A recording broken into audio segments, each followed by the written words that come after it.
한 절씩 교도하여 읽도록 하겠습니다. 수아 사람 빌닷이 대답하여 이르되 내가 어느 때까지 이런 말을 하겠으며 어느 때까지 내 입의 말이 거센 바람과 같겠느냐. 하나님이 어찌 정의를 굽게 하시겠으며 전능하시니가 어찌 공의를 굽게 하시겠는가. 내 자녀들이 주께 죄를 지었으므로 주께서 그들의 그 죄를 버려두셨나니 내가 만일 하나님을 찾으며 전능하신 이에게 간구하고 또 정결하고 정직하며 반드시 너를 돌보시고 내 의로운 초소를 평안하게 하실 것이라. 같이 읽습니다. 내 시작은 미약하였으나 내 나중은 심히 창대하리라. 아멘. 우리는 간혹 깊은 슬픔 또 상처 신앙의 고민 이런 거에 빠져 있는 지체들을 만나곤 합니다. 우리는 그런 지체들을 사랑으로 위로하고 또 권면해야 하는 그런 사명을 가지고 있는데요. 하나님의 마음을 깨달아 알고 하나님의 그 사랑으로 상처 가운데 있는 어려움 가운데 있는 그 지체들을 위로해야 하는 것이죠. 우리가 계속해서 보고 있는 이 욥기의 말씀은 고난 중에 있는 그 욥에게 친구들이 찾아와서 욥과 대화하고 있는 그런 말씀들을 우리가 보고 있습니다. 욥은 우리에게 고통 가운데 있는 신앙인의 그런 어려움을 마주한 신앙인의 그런 모습을 잘 보여주고 있고, 욥의 친구들은 고통 중에 있는 지체들에게 할 수 있는 그 실수들을 아주 잘 보여주고 있는 것 같습니다. 오늘은 빌닷이 보여주고 있는 그 모습을 살펴보고자 합니다. 욥은 자신의 그 억울함을 주장하면서 울부짖고 있었어요. 그러니까 자신이 그 당하고 있는 그 고난은 그 어려움에 대한 그 억울함에 대해서 호소하고 있었습니다. 욥의 친구들은 욥의 이런 모습을 보고 굉장히 당황했을 것입니다. 신앙생활을 굉장히 열심히 했던 사람이고 하나님 앞에 굉장히 겸손했고 정직했던 사람이었기 때문에 욥이 이렇게 막 하나님 앞에 억울하다 막 이렇게 막 하면서 하나님을 원망하듯 이렇게 얘기하는 그런 모습들이 굉장히 당황스러웠을 거예요. 마치 이제 신앙을 다 버리고 그런 울부짖는, 하나님을 신뢰하지 않고 울부짖고 있는 그런 모습처럼 보일 수도 있었을 것 같아요. 우리도 그럴 때가 있잖아요. 너무 이제 견디기 힘든 그런 어려움을 겪게 되면 하나님께 따지기도 하고 푸념을 늘여놓기도 하고 그럴 때가 있지 않습니까?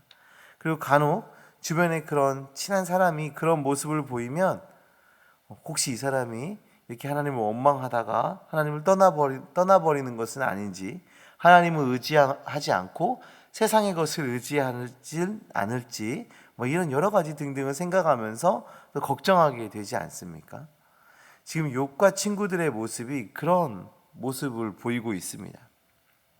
욥은 억울하다고 주장하면서 울부짖고 친구들은 그 모습을 보고 있는 것이죠.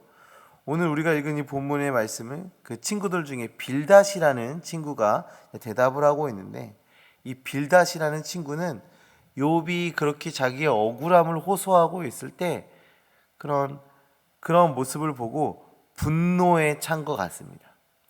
지금 그 욥이 한 대답을 하는 그 내용들을 보니까 지금 굉장히 화를 내고 있거든요. 그 이유는 자기가 보기에 욥이 이런 고난을 당하는 것은 욥의 죄 때문임이 분명한데, 지금 욥은 그 고난이 자신에게는 죄가 없는데 하나님께서 까닭없이 자기를 괴롭게 하게 하셨다라고 하나님을 원망하고 있기 때문에 분노할 수밖에 없었던 것이죠. 왜냐하면 죄가 없는데 괴롭게 하신다는 건 하나님을 정의롭지 못한 하나님이다라고 말하고 있는 것입니다. 빌닷의 마음에는 욥이 굉장히 뻔뻔하고 불경하기 그지없다라고 생각했을 것입니다. 정의롭지 않은 하나님으로 만들어버리고 있다라고 생각할 수 있는 것이죠. 그래서 빌닷은 참을 수가 없었습니다. 그래서 더 이상 욥이 항변하지 못하도록 매우 단호한 어조로 말을 하고 있는데요. 2절의 말씀을 한번 보겠습니다. 내가 어느 때까지 이런 말을 하겠으며 어느 때까지 내 입의 말이 거센 바람과 같겠는가. 말도 안 되는 무죄 주장과 하나님을 향한 불경한 말을 더는 입에 담지 말라며 꾸짖고 있는 거예요. 여기 거센 바람이라고 말하는 건 굉장히 안 좋은 얘기들인 거예요. 거친 이야기들, 불순한 이야기들, 뭐 이런 것들을 지금 하고 있다라고 지금 표현을 해주고 있는 거거든요. 욥의 주장대로 하면 하나님은 정의롭지 않은 분이기 때문에 참을 수가 없다 하면서 이런 이야기들을 하고 있는 거죠. 그런데 거기에 그치지 않고 가슴에 비수를 꽂는 이야기를 하고 있습니다. 욥의 자녀들이 죽은 이유가 그들의 죄 때문이다 라고 말하고 있는 것입니다. 독서를 품고 쏟아내고 있는 거죠. 지금 자녀들을 하루아침에 다 잃은 그 욥에게 네 자녀들이 죽은 이유는 자녀들의 죄 때문이다 이렇게 지금 말하고 있는 건 아니겠습니까? 왜 이렇게까지 말하고 있습니까? 고난을 당하고 있는 친구에게 왜 이렇게 잔인한 이야기를 쏟아붓고 있을까요? 그것은 오만하고 불경한 욥을 고분고분하게 만들기 위해서입니다. 자기가 옳다고 생각하는 바를 욥도 따르게 하기 위해서 강경하게 얘기하는 거예요. 간혹 믿음이 좋다고 하는 사람들이 다른 사람에게 깊은 상처를 주는 경우를 보게 되는데요. 상대방의 상처, 아픔 이런 거는 상관없이 자신의 그 신앙의 잣대를 사정없이 들이대는 경우가 있습니다. 우리는 항상 기억해야 합니다.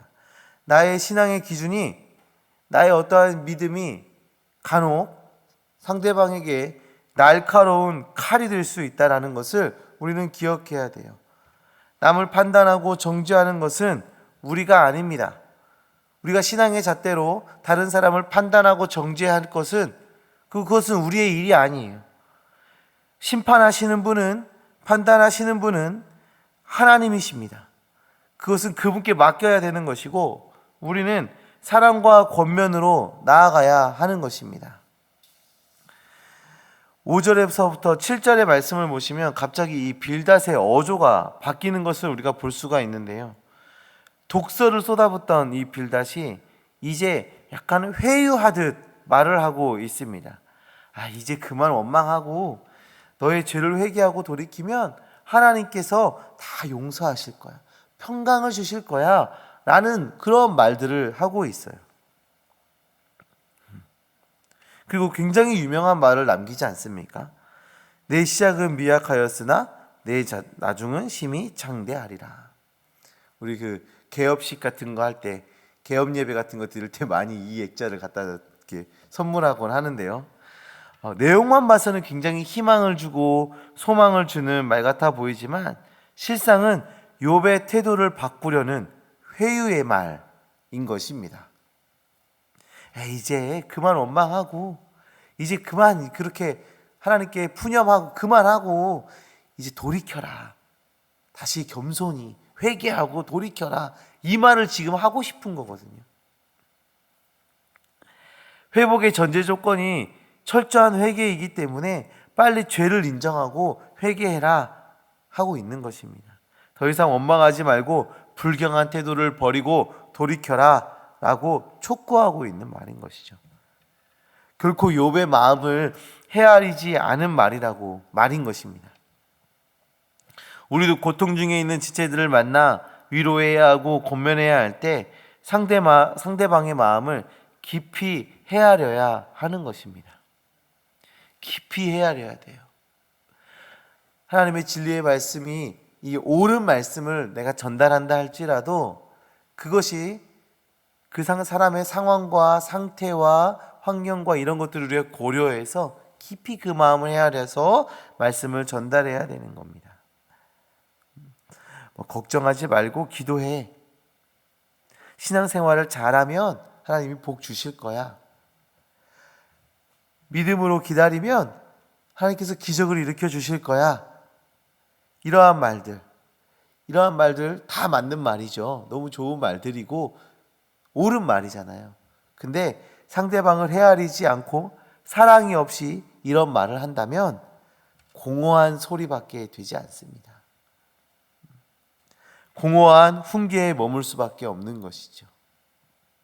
이 빌닷이 마치 욥을 회유하듯 하는 말과 다를 게 없습니다.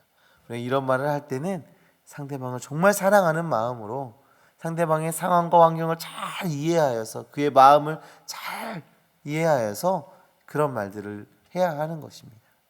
사랑하는 성도님들, 상처받은 지체들, 고통 가운데 있는 지체들, 어려움 가운데 있는 우리 형제 자매들, 우리 주변에 생각보다 많이 있습니다. 그들을 만나게 되었을 때 우리의 신앙의 기준과 우리의 잣대를 사정없이 휘두르는 것이 아니라 그분의 그 상대방의 그 깊은 상대방의 마음을 깊이 헤아리고 사랑과 위로의 마음으로 그들에게 다가가서 그들을 위로하고 권면하는 그들 그리스도의 사랑을 전달하는 주님의 자녀들 되시기를 간절히 소망합니다. 빌닷처럼 아픈 자를 더 아프게 하는 실수를 범하는 것이 아니라 우리를 통해서 회복되어지고 소망이 생기며 위로의 역사가 일어나기를 간절히 소망합니다. 오늘 하루 살아가시면서 우리 주변에 있는 많은 지체들을 만났을 때 우리를 통해서 그들이 위로받고 하나님의 사랑을 경험하고 더욱더 하나님과 친밀해지는 역사가 일어나기를 간절히 소망합니다. 제가 기도하겠습니다. 하나님 아버지 감사합니다. 주님, 우리를 사랑해 주셔서 우리에게 믿음을 허락하여 주시고 하나님의 진리의 말씀을 깨달아 알게 하심을 정말 감사합니다. 하나님, 우리가 가지고 있는 그 신앙의 기준과 하나님 우리가 갖고 있는 그 신앙의 잣대를 우리가 사정없이 휘두르며 상대방에게 상처를 주는 그런 어리석은 행동을 하는 것이 아니라 정말 우리가 사랑과 위로의 마음을 갖고 하나님의 마음을 깨달아 알고 그리스도의 사랑을 품어서 우리가 우리 지체들을 위로하고 그들에게 소망을 주며 그들에게 회복의 발판이 되어주는 그런 우리가 되어줄 수 있도록 주님께서 역사하여 주시옵소서. 하나님, 우리 주변에 많은 지체들이 어려움과 아픔과 상처 가운데 있습니다. 하나님, 우리를 통하여서 그들에게 사랑을 전달하게 하여 주시옵소서. 오늘 말씀에 나오는 이 빌닷처럼 아픈 자를 더 아프게 하는 실수를 하지 않도록 우리에게 더 지혜를 더하여 주시옵소서.